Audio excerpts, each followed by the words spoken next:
So another thing that you want to make sure you do when you're working in here is change the focus.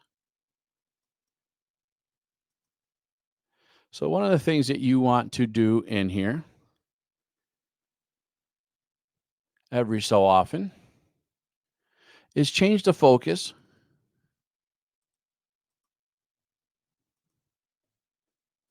of your screen.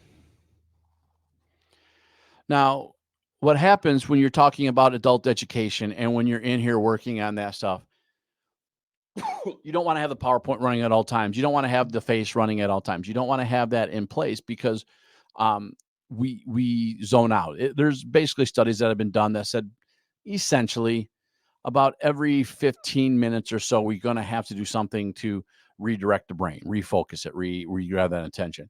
So having stuff out there, if I was in a room, I'd be walking throughout the room, changing the focus. Here, I don't get that. You guys are looking at me through the screen. You're looking here and making that happen. So what I have to do inside of here is change the conversation, change the focus. So I can change the conversations, but I also can come up here and I can just put a new screen in here and people will come up. Now, what I would recommend is don't have it match like the same color scheme, right? I want this to look dramatically different, something that pops up and is garnering my attention. Because if they've lost track, they got on their phone, something bright pops up, it's going to garner their attention a lot stronger.